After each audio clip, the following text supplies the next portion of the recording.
Shalom, and welcome to What the Watchman Sees, a ministry that will sift through all of the social media noise to show you news of importance from the Most High's perspective.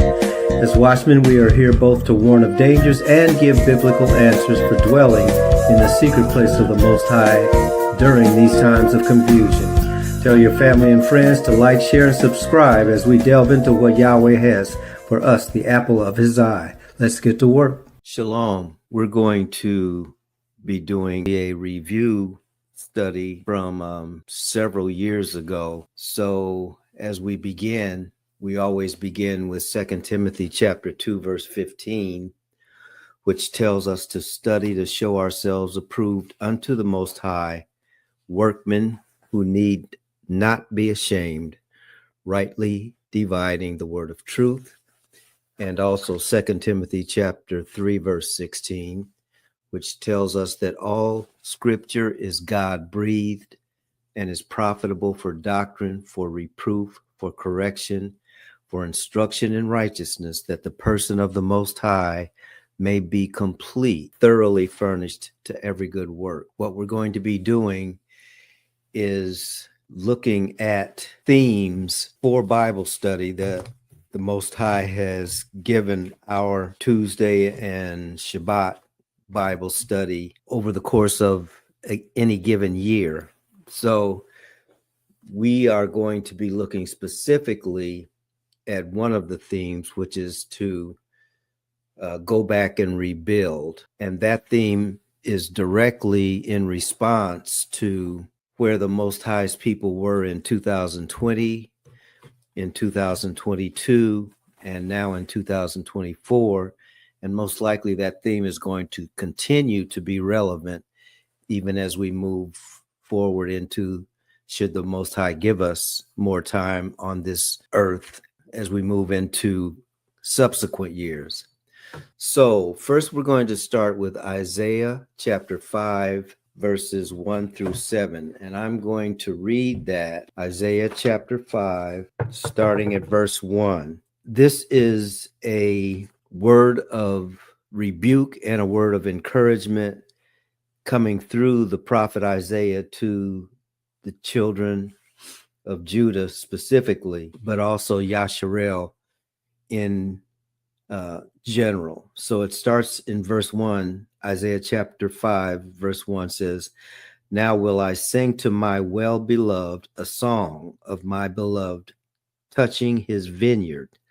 My well-beloved has a vineyard in a very fruitful hill, and he fenced it and gathered out the stones thereof, and planted it with the choicest vine, and built a tower in the midst of it, and also made a wine press therein, and he looked that it should bring forth grapes, and it brought forth wild grapes. And now, O inhabitants of Jerusalem and men of Judah, judge, I pray you, between me and my vineyard.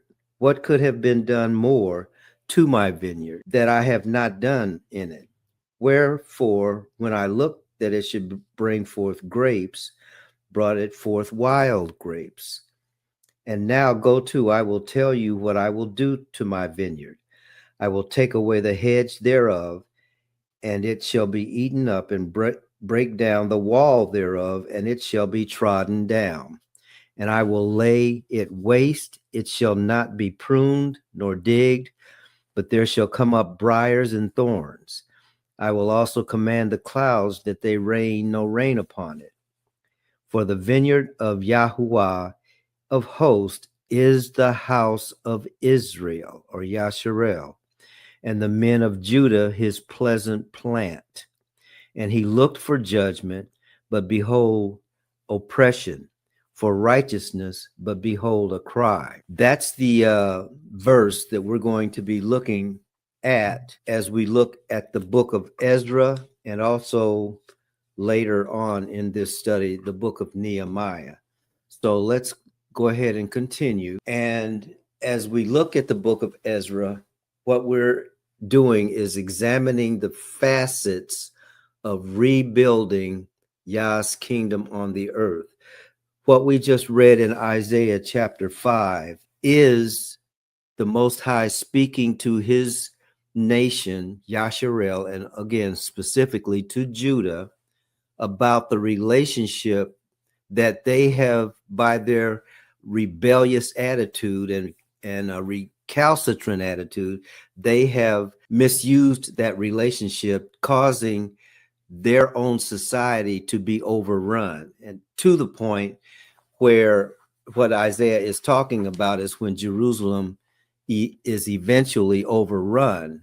And so that's what this is about. Now, how does that relate to where we are with our theme that was first shown to us in 2020? The theme for 2020 was to go back and rebuild and repair the breach. And he was talking, the theme is to the Most High's people, telling us the way of escape out of this situation that we find ourselves in is to go back to what some people call those old landmarks and follow the instructions that the Most High gave, because it was us not following those instructions that led to our destruction. So in order for us as the Most High's people to be restored to him, we have to come back to what he has already given us. That's the context. Okay, so with that being said, this repair the breach, rise up and build, building and reestablishing the temple and Jerusalem. That's really what he was talking about in Ezra, okay? And this whole scenario plays itself out in three biblical passages: Ezra, Nehemiah, and also Esther. So how did we get here? First of all, this is during the time of exile, when the Babylonian nation had overrun the nation of Israel in general and Judah, or Jerusalem specifically. They took the land from them. They burnt the city. They took all of the utensils of the temple. They destroyed the temple.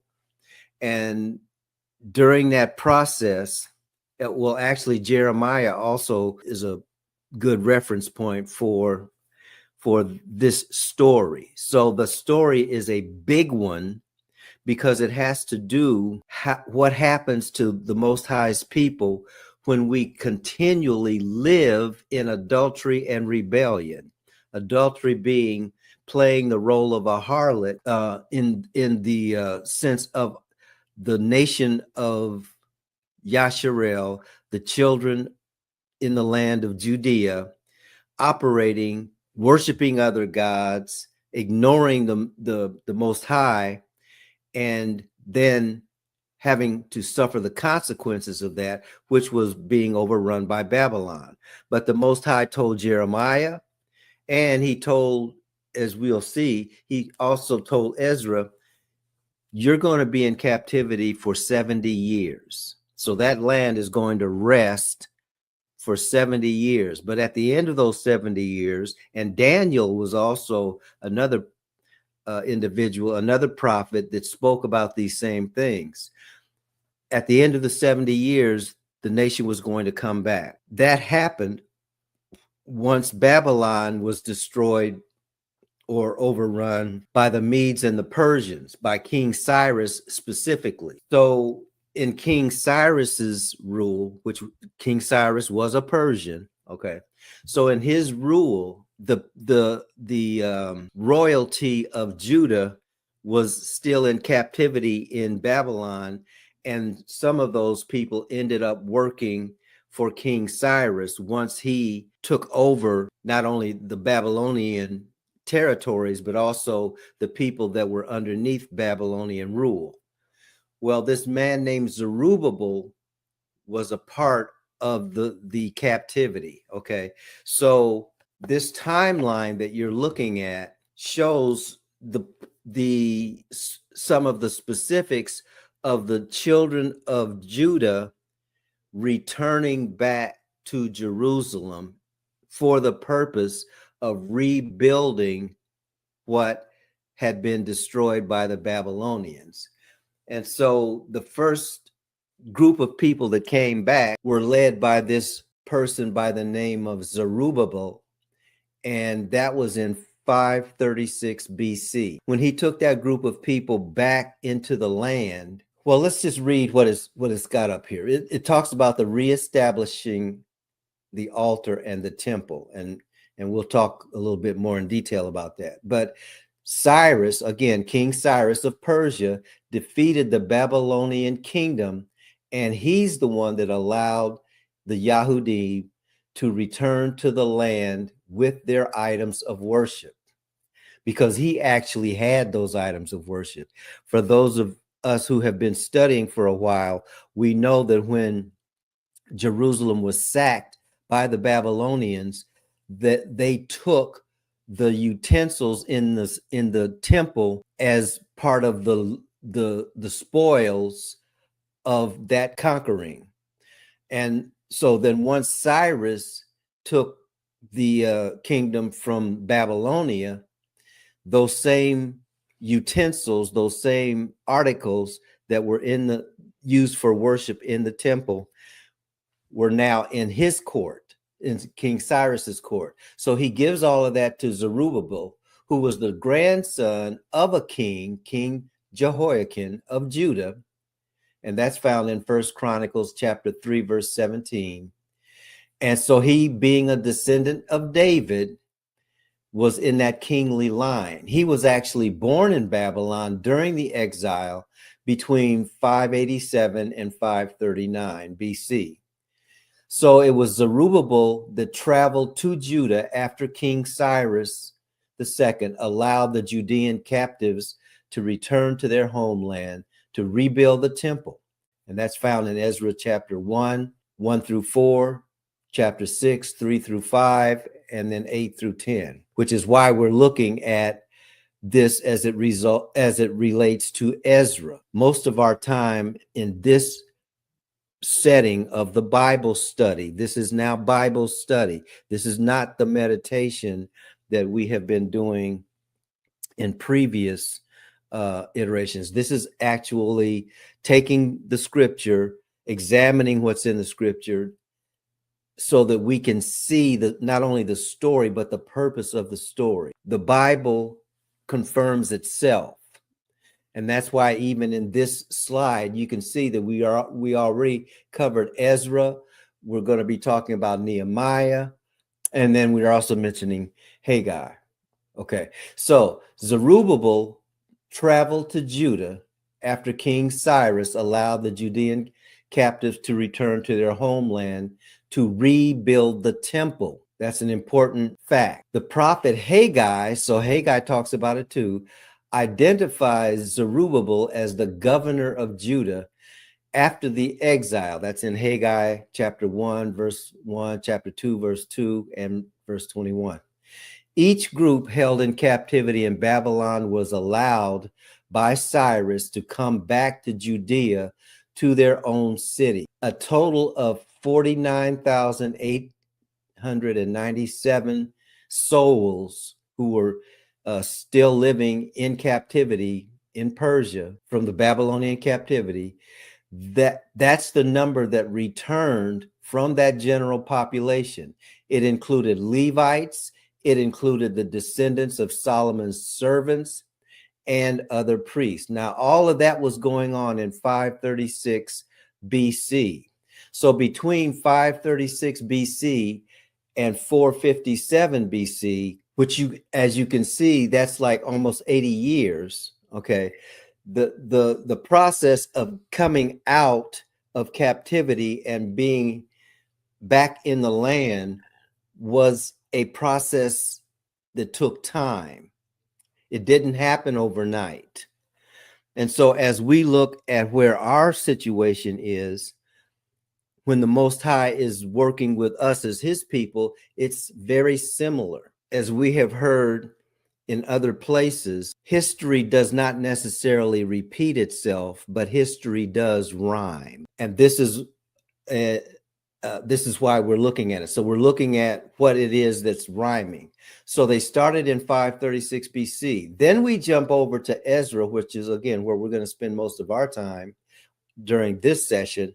This is actually session 1 of this study about repair the breach, rise up and build. So in this in this section 1, we're looking at return from the eyes of Ezra. And so that happened around 457 BC. But then Nehemiah is the one who completes the task, and that is in 445 BC. So it's 100 years between the time when they left to come back to the land and the time that they had built rebuilt including the time when the altar had been rebuilt, the wall had been rebuilt, and now they're in the process of rebuilding the temple. Okay.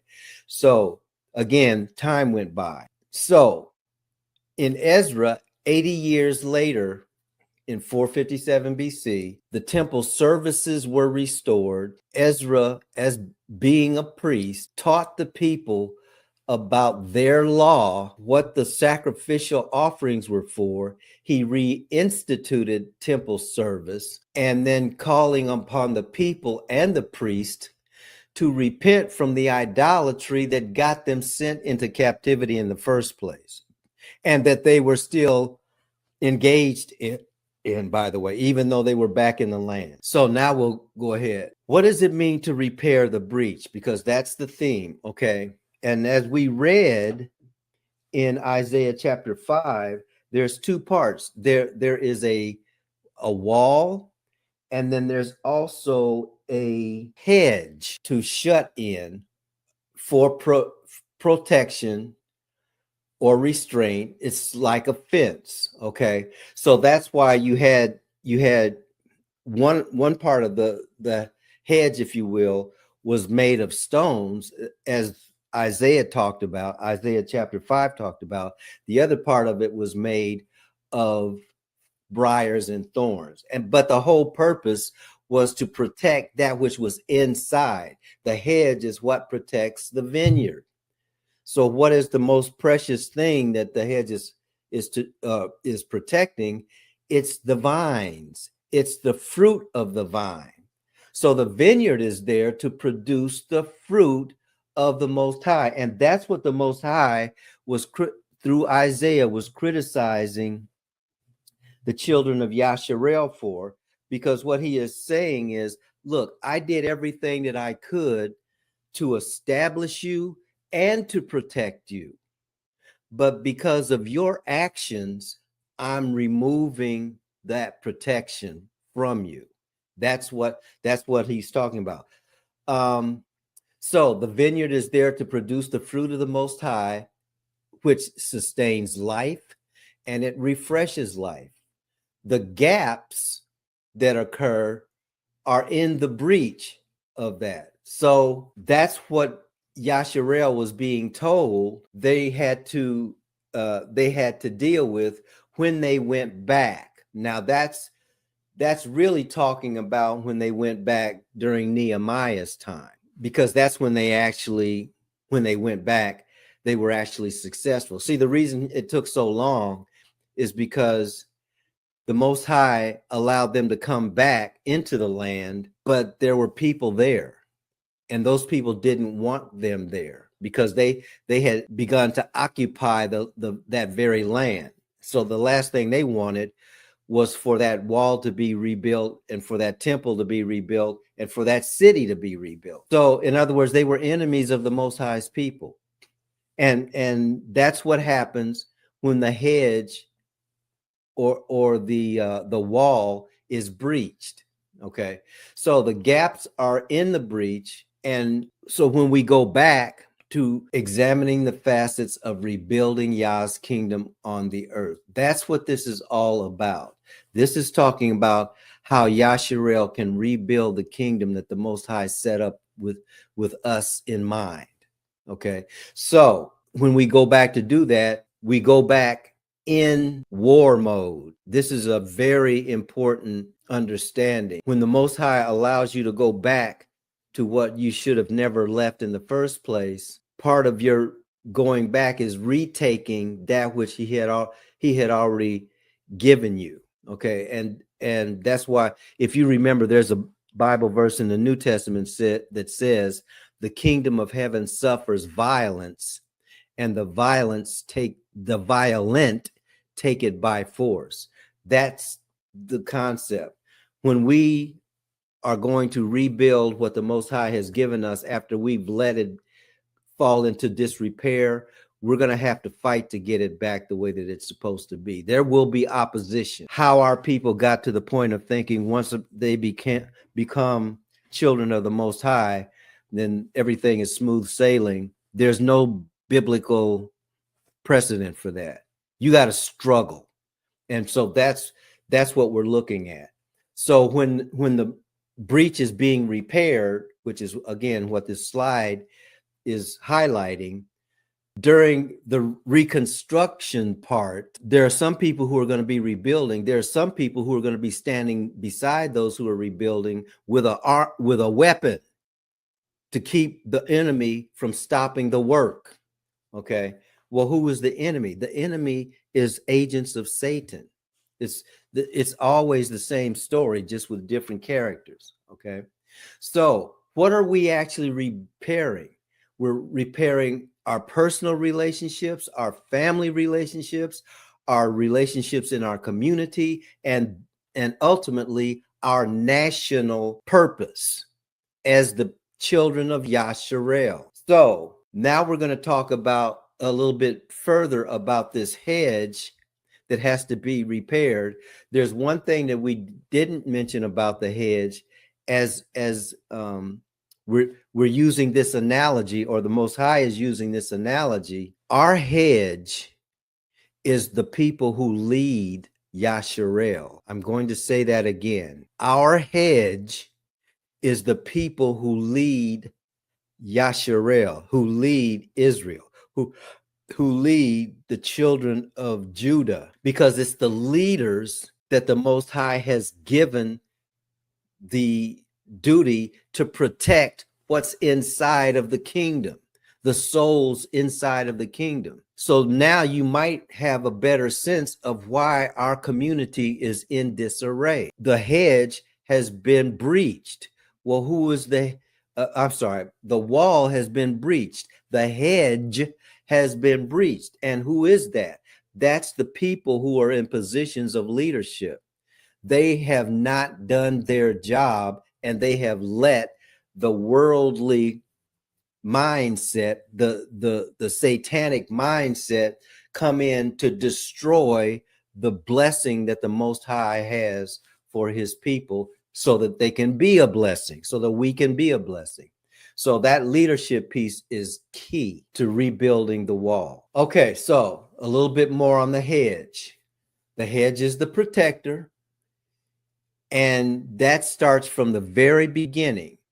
Genesis chapter 2, the hedge of protection around humankind was supposed to be Adam, the first Adam. His charge was to dress and keep the garden.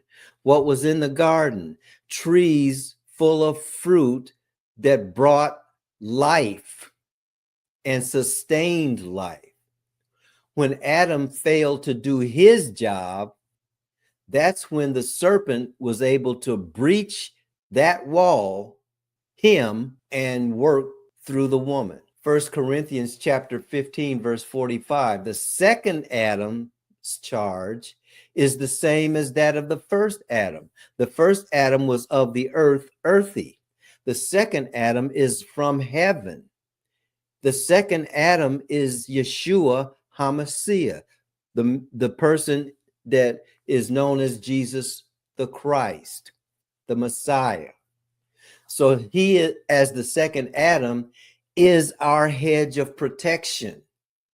But don't forget, that wall is two-faceted. There's the stone part, and then there's the thorns and the briars part. So Adam was a living soul. He's the first Adam. The last Adam is a life-giving spirit. So we already talked about Isaiah chapter 4, verse 5, about the Most High taking a hedge about his people. What was the hedge then? It was the Tanakh. It was that which came down through Moses from Mount Sinai. It's what we call the law or of the covenant. So the hedge was actually the covenant. That's what we broke. And that's what allowed sin to come in and destroy our nation. So Ezekiel 13 verses 1 through 5 comes out and tells us that the hedge are the leaders of the nation. And in Ezekiel chapter 22 verse 1 through 5, those leaders actually brought destruction upon Israel by not doing what they were supposed to do. So the prophets and other leaders were operating of just the opposite way that the hedge is supposed to operate. So I would encourage you to read Ezekiel chapter 13 verses 1 through 5 and Ezekiel chapter 22 verse 1 through 5. Let's do that. Let's read Ezekiel chapter 13 starting at verse 1. Ezekiel chapter 13 verse 1. Son of man, prophesy against the prophets of Israel that prophesy, and say unto them that prophesy out of their own hearts, hear the word of Yahuwah. Thus says Yahuwah, woe unto the foolish prophets that follow their own spirit and have seen nothing. O Israel, your prophets are like the foxes in the desert. You have not gone up into the gaps, neither made up the hedge for the house of Israel to stand in the battle in the day of the Lord. I'm going to read verse 6. They have seen vanity and lying divination, saying, the Lord says, and the Lord has not sent them. And they have made others to hope that they would confirm the word. These were the leaders. This is the point that Ezekiel is talking about. Your prophets are the ones who have let the foxes in the vineyard by their false prophecies, saying things that the Most High did not tell them to say, seeing things that the Most High did not give them to see. They were prophesying their own, out of their own spirit. Brothers and sisters, this is happening today as we speak.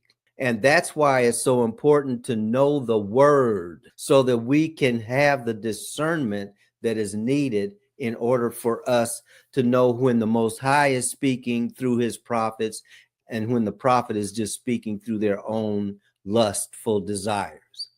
Now we'll look at Ezekiel chapter 22, verses 1 through 5. Ezekiel chapter 22, verse 1. Moreover, the word of Yahuwah came unto me, saying, now, son of man, will you judge? Will you judge the bloody city? Yes, you shall show her all her abominations. Then you shall say, thus says Yahuwah, the city sheds blood in the midst of it, that her time may come, and makes idols against herself to defile herself. You are become guilty in your blood that you have shed, and have defiled yourself in your idols, which you have made, and you have caused your days to draw near, and are come even unto your years. Therefore, I have made you a reproach unto the heathen, and a mocking to all countries. Those that be near and those that be far from you shall mock you, which are infamous and much, much vexed. This is what happens to Yah's people when we allow the wall to be breached. Again, history repeats itself? No. History rhymes? Yes. So we can map the things that are happening in our community today to these verses. I just listened to a presentation about the cities in the United States of America that are falling in on themselves. In each one of the cases of the city falling in on itself, the city is being neglected when it comes to infrastructure, that which used to make the city run, which was working people has been taken away from the city, and what's left are unemployed people, youth who are not being supported. And the youth, as the African proverb says, when the youth is not being when the youth's needs are not being met, they will burn the village to feel the heat. That is what is happening. And the reason why it's happening has to do with the fact that the wall has been breached. So the violence that you see in your community has already been spoken about in Ezekiel chapter 22. This is the time to start connecting these dots, because when we connect the dots, we also participate in our salvation from the mess that we've gotten ourselves in. So then we go to verse Ezra chapter 1, and Cyrus is moved by the Most High. Cyrus, again, being the king of Persia, he's moved to let Zerubbabel go back to Jerusalem and rebuild. That's why the Most High gave that theme. This is what we are in the midst of now. It started many years ago, but most recently, he was giving this theme to people like myself in 2020, 2022, and now 2024. Same theme, go back and rebuild. So Cyrus is moved to allow that to happen. And that last part of the slide, let me just say, it's in Matthew chapter 6, 22 and 23, where Yeshua says the light is the body of the eye. And if your eye is single, see, you can't rebuild if you don't have a vision. Without vision, the people perish. Well, where does the vision come from? It comes from the scriptures. That which enlightens us is what Matthew chapter 6, 22 and 23 is talking about. We have to see the completion of Yah's city before we can put it into reality. Okay, so rise up and build. Now, if we look in Ezra chapter 3, first they were to rebuild the altar of sacrifice, which includes worship, but it also includes, as I just said, sacrifice, which means that in order for the temple or the tabernacle to function correctly, it has to be in a holy state. And the way that the nation was to get in the holy state was to sacrifice an innocent animal and put the animal's blood on the horns of the altar, whether the altar was outside in the outer court or whether the altar was on the inside. That was how you would prepare those who were doing the service of the altar to be clean enough to operate as intermediaries or intercessors between the Most High and his people. Okay. And that pattern is found in Leviticus chapters 1 through 7. And then they were also told in Ezra chapter 3 to reinstitute the Feast of Tabernacles. The Feast of Tabernacles is important because that indicates that wherever the people are, the Most High is there, right there with us. Okay. So in building this temple, materials were needed, and so they had to be gathered. The foundation of the temple had to be reestablished and laid in some cases. And the enemies of Yah's people had to be dealt with while those other three things were going on. So they were not doing what they were doing oppositionless. They had opposition. So that building process, as often happens with our people, when things do not go right the first time or the second time or the third time, we get discouraged, we throw our hands up, and we just walk away. Please don't do that after this election. Your involvement is more important now than it's ever been, because you're involved in rebuilding what the Most High wants rebuilt. So again, history is rhyming for us. So in Ezra chapter 4, they got discouraged too because the enemies are real, okay? And they're crafty.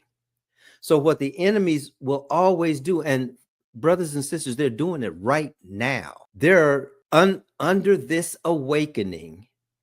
The Most High's people, as we awaken, are trying to awaken other people so that they can understand we belong to the Most High and we should start acting differently.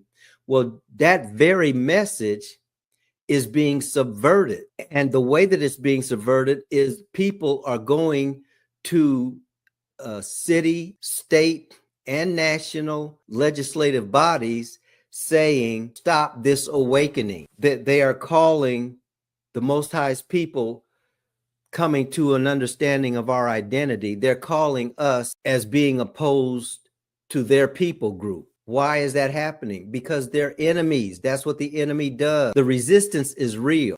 That's what was going on in Ezra's time too, or Zerubbabel's time too. They were under real resistance to the point where the building process that they had started was hindered, and for 15 years, nothing happened. Now, this was 15 years after Zerubbabel was told to take those almost 50,000 people back into Jerusalem. Now, don't get it twisted. 50,000 people is a lot of people, okay? So in a land that already had folks there that had taken over prophetically, this was spoken about by the Most High to Rebekah when Rebekah asked the Most High after she got pregnant, why are these two children fighting in my womb? She was pregnant with twins. Those twins, once they came out, would be Esau and Jacob. The Most High told her then, there are two nations in your womb. They're fighting in the womb, and they're going to be fighting once they come out of the womb. And that fight is going on, Yasharel, to this day. Wherever Yasharel is, Esau is not far from him. And it's Esau, the descendants of Esau, called Edomites. When Yasharel was overrun by the Babylonians, it was the Edomites that were cheering that on. It was the Edomites that ended up taking the some of the spoils of that land. It was the Edomites that were still there.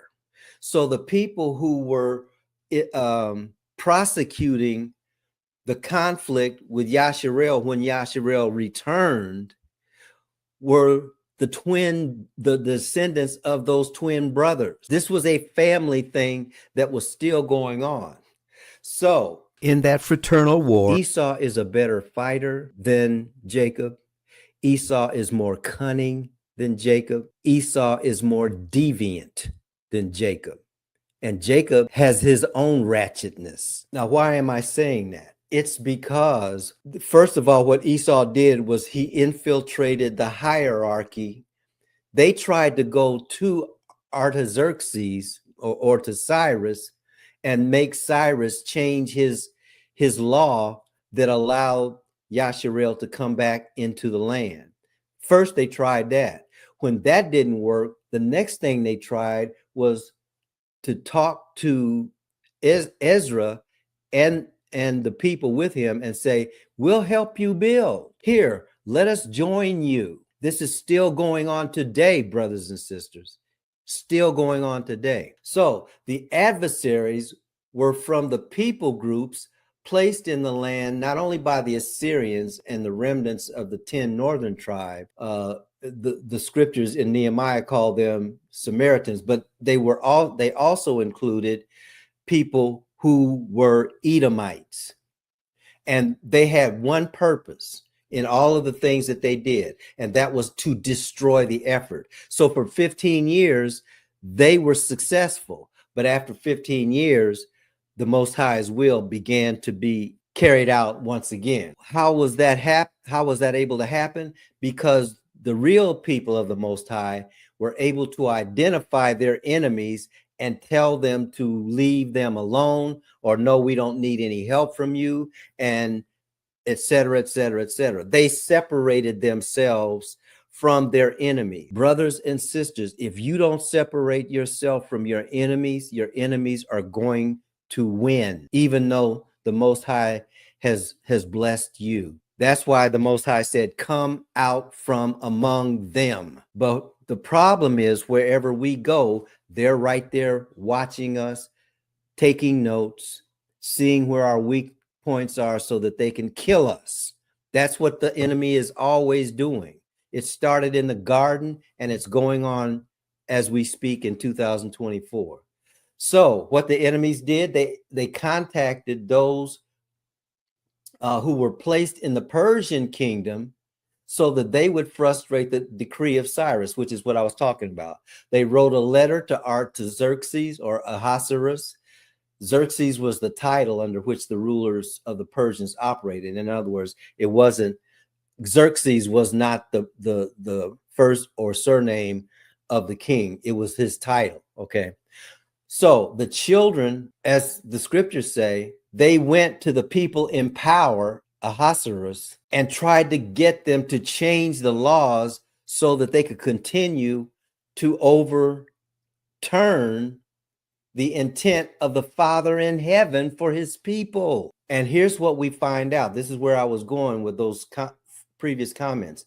The children of the world, the Edomites, those who are the descendants of Esau, the children of the world are wiser in this world than the children of light. That's in Luke chapter 16, verse 8. Their subterfuge succeeded and delayed the work for 15 years. And that took us up to the second year of Darius. So we'll stop there for now. Father, bless you and keep you. Father, make his face to shine upon you and be gracious to you. Father, lift up his countenance upon you and give you his shalom. Okay, so we'll stop there for right now. Okay, so we'll stop there for right now. I guess this is part 2. So now the next lesson will be part 3. Father, bless you and keep you. Father, make his face to shine upon you and be gracious to you. Father, lift up his countenance